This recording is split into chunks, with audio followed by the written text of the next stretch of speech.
Não dá, eu não consigo sorrir em foto. Alguma coisa do meu sorriso está sempre me incomodando. Sejam muito bem-vindos e bem-vindas a mais um Papo Íntimo da Clínica MWB, com as maravilhosas médicas da MWB, hoje para falar sobre sorriso e aquilo que pode estar alterando nosso sorriso e que não nos deixa sorrir nas fotos. E para esse papo eu tô aqui com a Dani e com a Aline. E aí, gente, contem pra gente o que pode estar causando nas pessoas uma sensação de estranheza ao sorrir. Então, na verdade tem muitos motivos, e um dos motivos que é muito frequente, que às vezes o paciente nem sabe o que é o sorriso gengival. Quando a gente expõe mais a gengiva do que na hora que a gente estuda, né, fica esteticamente bonito.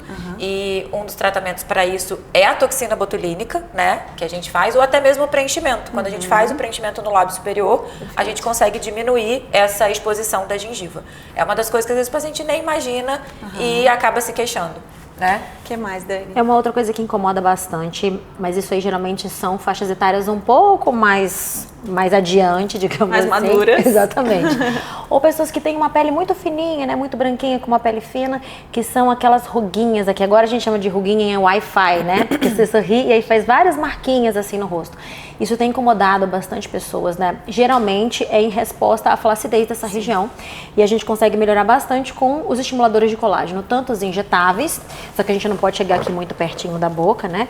Quanto os tecnológicos. Eu tenho visto muito isso, Dani, nas pacientes que têm feito as canetas emagrecedoras. Pacientes super jovens que estão se queixando que isso aqui está muito fundo e as que estão usando também. E não tem jeito, gente. A paciente que tem lipedema vai usar realmente a caneta, a paciente que está menopausando vai entrar com a gestrinona e a testo, mas as pacientes estão tendo esse emagrecimento facial mais cedo do que anteriormente, né? Exatamente. Então isso incomoda bastante. Uma outra área que não é uma área do sorriso diretamente, mas que também depois dos 35 anos a gente começa a ficar meio assim de sorrir em foto, são as ruguinhas periorbitais, né? Que não está relacionado ao sorriso propriamente dito, mas quando a gente sorri, a gente também enruga essa região. Então, é o mesmo processo que acontece aqui, por conta do afinamento da pele, a perda de volume, que também acaba acontecendo nessa região. Por isso que a gente tem que sempre fazer uma abordagem em associação, né? Isso. E uma outra coisa também são os lábios finos, né?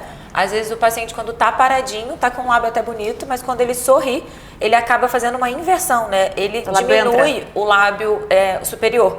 E aí, na hora que ele fala, poxa, eu passo o batom, e aí o batom não aparece, né? Então a gente tem que trazer de volta o lábio para fora, fazer essa eversão, e a gente faz com preenchimento. E também com tecnologias e com bioestimuladores, tratando toda a região do terço médio da face, pra gente poder levantar, porque às vezes tem a boquinha caída na região ao redor do lábio. Uma outra coisa que tem também são as ruguinhas ao redor dos lábios, ao redor da boca, que geralmente é um paciente que já está com uma pele um pouquinho mais envelhecida. Ou fumante, né? Ou fumante. E fumante é muito importante, acaba acelerando muito. E a gente tem que entrar com tecnologia, com skin booster, que é um preenchimento mais hidratante, né, na região ao redor dos lábios. Mas muita gente acha que eu me incomodo e é só preenchimento labial e ponto. Mas não, tem muitas outras queixas. E eu lembro de outras duas queixas também, que vocês podem também comentar os tratamentos. Uma é relacionada ao processo de envelhecimento, que como o rosto vai virando para trás, né, gente, isso aqui vai ficando mais longo e aí a paciente tem a sensação de que algo tá estranho aqui, porque na verdade isso aqui tá mais comprido, porque o rosto virou para trás. E mais são as pacientes que elas têm muita força nessa musculatura que rebaixa o ângulo da boca. Então quando elas sorriem, a boca fica viradinha. É um ponto de toxina avançado que não é fácil de fazer e a gente consegue mudar a projeção desse sorriso. E outra coisa que a Aline falou que é importante a gente reforçar aqui. A gente enxerga o preenchimento labial como apenas volume para o lábio. Mas quando a gente injeta o ácido hialurônico no lábio, a gente modifica a mecânica desse lábio. Exatamente. Então, essas ruguinhas que são periorais, elas melhoram, o sorriso gengival melhora, tudo isso por conta da mecânica.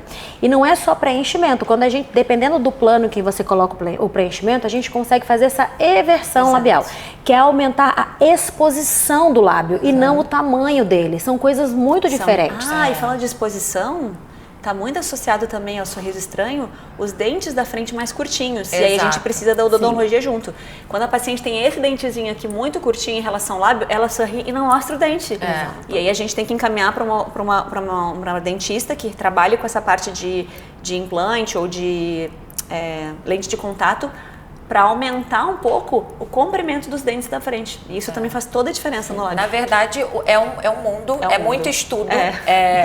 Porque as pessoas acham assim, é só preenchedor labial, pelo contrário. Isso. E tem uma outra coisa também, às vezes o paciente tem hipoplasia, né, de maxila, é mais curtinha para dentro. Isso aqui é para dentro. Exato. E a gente precisa também de uma parte cirúrgica, né, de um buco, para poder conseguir, e aí acaba sendo cirurgia mesmo, para chegar um pouquinho para frente, ou às vezes com aparelhos também. Então, assim, é toda uma equipe multidisciplinar quando é nessa parte e muito estudo para a gente poder indicar o melhor para cada paciente, para cada caso. E é verdade, Aline. Eu acho que é por isso que a gente precisa estudar tanto para a gente entregar a solução para aquele problema, né? Porque senão a gente trata o lábio com muito volume e a gente esconde um dente que já é curto. Exatamente. Então a gente precisa saber exatamente aonde está essa estranheza para ser bem preciso no tratamento e fazer esse paciente ficar satisfeito com o resultado que a gente está entregando. É isso. É isso, e sempre muito bom estar com elas, minhas amigas maravilhosas de uma vida inteira, e a gente se encontra no próximo Papo Íntimo. Até.